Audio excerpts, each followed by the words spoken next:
AJ Styles, and you're watching BrettO Live. What is going on, guys? BrettO Live back with another video, and today we have the week in review, episode 179. This is where we go over Raw and SmackDown in a WWE action figure setup style. I do a complete play-by-play of the entire show, that being Raw and SmackDown of that certain week. We're going to be talking about Monday Night Raw first. This is episode 179. About halfway through this video, we're going to be jumping into SmackDown. Feel free, before we even get started, let me know what you guys thought about Raw and SmackDown this week down in the comments down below. And without further ado, let's jump into Monday Night Raw. Our opening match of the night, it was the United States Championship match between Seth Rollins and Bobby Lashley. This was a pretty good match. I enjoyed the spot where Seth Rollins went for the curb stomp on Bobby Lashley, and Bobby Lashley didn't even move. But nearing the end of the match, you got to remember, Seth Rollins is feuding with Riddle, so he's not going to win the United States title. Riddle runs down with his entrance music, distracts Seth Rollins in order for Bobby Lashley to hit the spear on Seth Rollins to pick up the victory. I enjoyed the match. I enjoyed the ending as well, continuing the rivalry between Riddle and Rollins and not furthering this rivalry between Lashley and Rollins. I liked that. I thought it was pretty good. Io Sky, Dakota Kai, and Bayley, Damage Control, did come out to the ring, and they had a little tag team championship celebration, and oh my gosh, talk about the pyro and the streamers that these women got. Absolutely insane. I thought it was awesome. Triple H giving us freaking some insane pyro and awesome just visuals with these champions walking down the ramp. They were talking about how they're the champs and how Bayley's quest is to get the Raw Women's Championship. They got interrupted by Alexa Bliss, Bianca Belair, and Asuka. They all came out, and then it sort of ended up in an all-out brawl, mainly focusing on Alexa Bliss. Alexa Bliss, I think they're trying to reinvent her character because, of course, she's got the Lily doll, and it's really bad. So they're trying to reinvent Alexa Bliss. They gave her a match against Bayley in the main event of the show, which I will talk about. But as far as the celebration, it got interrupted by Alexa Bliss, Asuka, and Bianca Belair. Moving into our next match, it was Austin Theory going up against Kevin Owens one-on-one. This match was really good. I enjoyed this match. We saw Kevin Owens go to the top rope multiple times, hit a nice swanton bomb on Theory in the end. We saw Gargano appear on ringside with the Money in the Bank contract that belongs to Austin Theory. And Austin Theory got distracted, and then Kevin Owens came up from behind. He was able to hit a pop-up powerbomb to pick up the victory over Austin Theory because of Johnny Gargano's distraction. Very similar to the Seth and Lashley match, how Riddle came down for the distraction. But I still thought it was necessary, because you got to continue the rivalry between Gargano and Austin Theory while still giving us a fresh new match between Austin Theory and Kevin Owens. Loved how Triple H was able to do that. I thought he did a very, very swell job with that. Jumping into our next match, it was Pete Dunne or Butch. They're still calling him Butch. Just start calling him Pete Dunne again. But anyways, Brawling Brutes, the Butch and what's his name? Ridge Holland. They went up against the Street Profits, 2-on-2 tag team match, of course. The Brawling Brutes, Butch and Ridge Holland, are the current number one contenders for the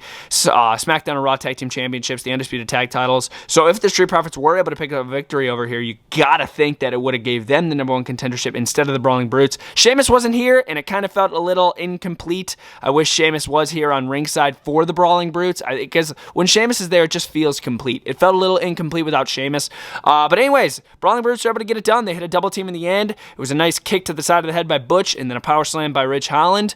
And then Pete Dunne was able to pick up the victory with the pinfall. And then they ran tall. But once again, like I said, I wish they did have Sheamus in their corner. I feel like it would have added a lot more to this match. Moving over here, it was Judgment Day coming out, cutting a promo with Dominic. Dominic talking about how so proud he is to be part of the Judgment Day. They even took a family photo, knowing that Rey Mysterio is watching, just trying to add insult to injury on Rey Mysterio's mind, how his own son turned to the dark side.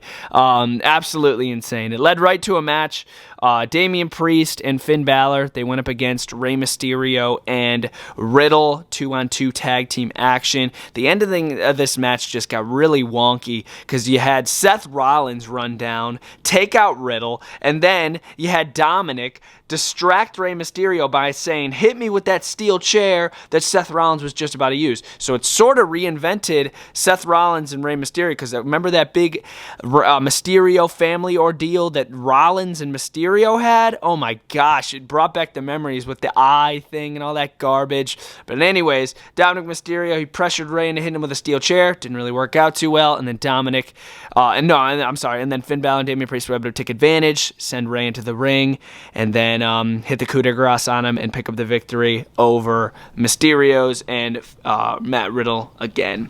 But yeah, I mean, the Mysterio thing, I'm not really sure how I feel about it. I mean, it's 1-on-4 basically with Rey Mysterio and the Judgment Day. So Rey Mysterio needs to recruit some people to his side in order to take out Judgment Day. Otherwise, I don't really know how he's going to be able to get that job done. Moving over here, it was Dexter Lumis, or should I say it was an episode of Miz TV, and it was scheduled to have Dexter Lumis as the special guest on this nice episode of Miz TV. But then a knife. Yes, a knife comes through the bottom of the ring mat, and then, of course, it's Dexter Lumis. He starts cutting the ring mat without Miz noticing, and then he comes up out of the ring, and he tries to drag Miz under the ring, fails, tries to drag Tommaso Ciampa under the ring, fails. After Tommaso Ciampa hits him with a microphone, they escape out of the ring, and Dexter Lumis kind of pops back out of the hole and then just stares at them. This was a cool visual, similar to last week with the steel cage. I like the visual of Dexter Lumis coming out of the ring, antagonizing The Miz. But as far as the continuation of this rivalry, I still think Dexter Lumis should be the heel here, and I feel like Miz should be a face. But I mean, hey, what does it matter? What does it even freaking matter? Moving over here is the main event of the show is Bayley versus Alexa Bliss. Do I feel like this should have been the main event? I mean, yeah, it was pretty good. Alexa Bliss, of course, they're trying to reinvent her character. They had a whole little promo for her, talking about her entire career and junk like that. So I hope they reinvent Alexa Bliss. Get rid of the Lily doll and just let her be her, man. Like, oh my gosh. Of course, Bayley and Alexa Bliss, they do have a long rivalry with each other in the past. And of course, you had these two teams on ringside for their respective members of their teams. But in the end, we saw Damage Control. They took out Asuka and Bianca Belair on ringside, distracting Alexa Bliss a little bit. And then Bayley was able to hit the her little finishing maneuver, jamming Alexa Bliss's face into the freaking mat. And then it was over. 1, 2, 3. Bayley and Damage Control pick up the victory. And then they get Bianca Belair in the ring. And then Bianca Belair gets challenged to a match. Bayley, more than likely at Extreme Rules. But yeah, also, I found it kind of odd how Asuka was carrying the Lily doll the entire time. I found that kind of odd. I don't really know if that was a little hidden Easter egg by Triple H, but I don't know. Asuka had that doll the entire time, and I was just a little confused. But as far as the main event goes, it was mid, but I am interested to see what they're going to do with Alexa Bliss in the future. But yeah, guys, that was Monday Night Raw, setup style. In the end, I'm probably going to give this show a 3 out of 5. I did enjoy the matchups. I enjoyed the matchups a lot. But yeah, it was a solid show. Not a 4 or 5, but definitely a solid 3 out of 5 for Raw here. And now, jumping into an absolutely kick-ass show of SmackDown, we're going to jump into the opening segment, which I absolutely loved. Boom! The Bloodline. The reason I love it is because the Tribal Chief was in it. I acknowledge the Tribal Chief. Always. We the ones. Roman Reigns, the Tribal Chief, I acknowledge you. This was an awesome promo, very clever. They were all out there, and Roman Reigns was like, Solo Sikoa, acknowledge me. And he's like, okay, I do acknowledge you, because he was sent by the elders, but now he has to follow the orders of the Tribal Chief. But then, as everybody was exiting the ring after Solo acknowledged Roman, everybody was good. Sami Zayn starts talking, right? And they do an angle where I think the Bloodline is about to turn on Sami Zayn. They tear the shirt off of him because he's wearing a Bloodline shirt. I'm like, oh my God, they're about to turn on Sami Zayn. I was going crazy. I was like, oh my God, no. I was like, oh my God, it's about to go down. Because it's only a matter of time until they turn on Sami Zayn. But anyways, they tear the shirt off him, and he's like, you're wearing the wrong shirt. Wear this new one. Because they have a new We The One shirt, which I'm more than likely going to be buying. It's really cool. And they handed it to Sami Zayn. They were all good. So that was pretty cool. I did enjoy this opening promo. I thought it was really clever, really cool. We had the SmackDown Women's Champion, Liv Morgan, go up against Lacey Evans in a pretty decent one-on-one match here. Lacey Evans was able to lose to Liv Morgan. She took the L to Liv Morgan, of course. Liv Morgan's the SmackDown champion. She ain't losing going into her match against Ronda Rousey at Extreme Rules. No way! So she takes the dub to Liv Morgan, and then after the match, she has a kendo stick in the ring, and she's debating on whether to take it to the next level and beat down Lacey Evans with a weapon, because she has to enter another domain. If she's going to be fighting Ronda Rousey in an Extreme Rules match, you got to go crazy. You got to beat the crap out of her with weapons. Can she take it to the next level and take it to the extreme? Yes, she can. She beat up Lacey Evans with a kendo stick, and then she also did a senton to Lacey Evans through a table to the outside. So she can definitely take it to the extreme, and I'm very much looking forward to her match against Ronda Rousey for the SmackDown Women's Championship. Ought to be really good. Moving over here was the New Day, who have a 483-day streak as tag team champion back in like 2016, 15, somewhere around there. And they did mention how the Usos are trying to break that insane record of the New Day. So I thought that was pretty cool. But the New Day did go up against Marseille and Mansois. It was a pretty lame tag team match, I'm not going to lie. Maxine grabbed a camera from one of the camera photographers on ringside. She started taking pictures of Marseille and Mansois, distracted them, and then not intentionally a distraction, but she distracted them enough to where the New Day were able to take advantage and pin Mansois to pick up the victory over the Maximum Male Models. And then Max Dupree got super mad. Hopefully he turns into LA Knight very, very soon, and they scrapped this entire Maximum Male Models thing. I'm not the biggest fan of it personally. Moving over here, it was Raquel Rodriguez going up against Dakota Kai one-on-one. This match was pretty short, nothing too crazy. It was pretty cool to see Damage Control on SmackDown. That was pretty cool. Of course, we did see Raquel Rodriguez pick up the victory, which I thought was pretty cool. She was able to stack up Dakota Kai, and then basically due to Shotzi coming out, Shotzi came out basically to help her because it was sort of a 3-on-1 ordeal, and then Raquel was able to pick up the victory within a little assist from Shotzi, if you will. So they're sort of forming an alliance there. Maybe they're going to gun towards the Women's Tag Team Championships that Io Sky and Dakota Kai currently hold. I'm all for it. Ought to be cool. Moving over here, we had a very heavy machinery match right here. It was Braun Strowman going one-on-one with Otis. This was an awesome, hard-hitting monster mash. This was awesome, dude. I really enjoyed this match. They reinforced the ring before the match. I thought that was a pretty cool visual. A bunch of production guys around the ring, like tightening the turnbuckles, pulling on the ropes. I thought that was just a cool visual, man. Just makes it feel a lot more real. They brawled, man. This was a great fight. Gable tried getting involved multiple times. I loved the visual of Braun Strowman trucked Otis over the announce desk, and Gable went flying. In the end, Braun Strowman was able to powerbomb Otis.